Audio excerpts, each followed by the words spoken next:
Good morning, my friends. What a privilege it is to stand here and see so many faces filled with hope, energy, and maybe a little curiosity about what we're going to share today.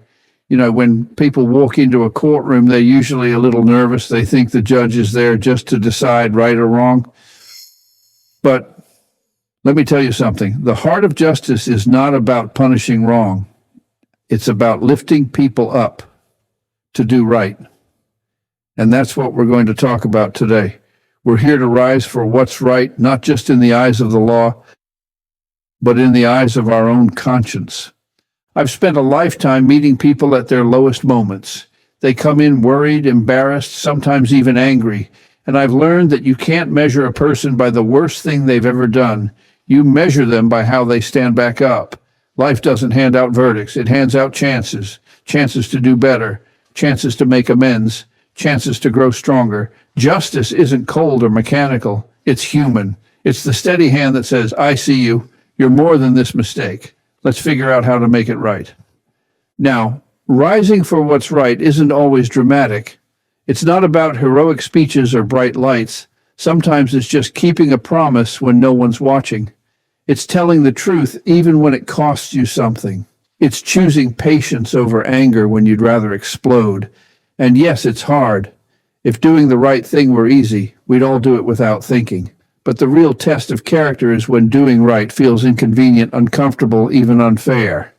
That's when you find out what you're made of. And I'll let you in on a secret. You're made of more than you think.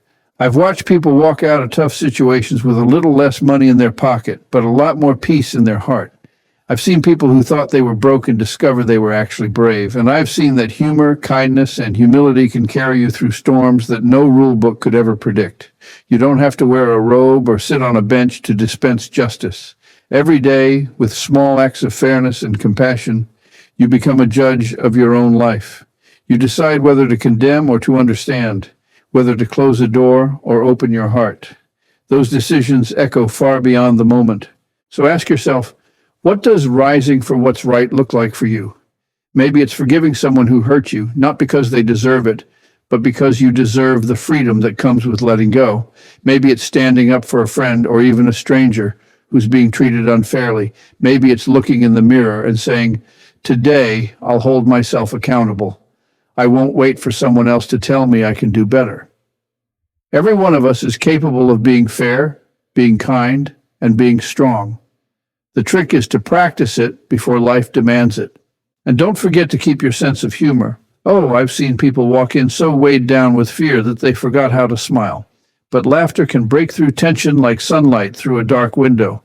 Sometimes the best way to rise is to lighten your own heart so you can see clearly what really matters. We all stumble. We all take wrong turns. But you know what? Life isn't keeping score the way you think. What matters most is that you keep moving forward, one honest, brave step at a time.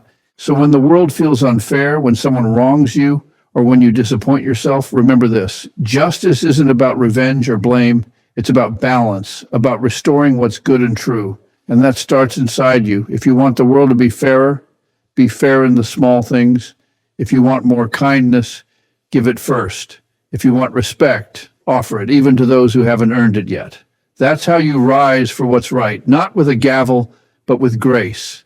Now let me leave you with this thought. When the moment comes to choose between what's easy and what's right, what kind of person do you want staring back at you in the mirror?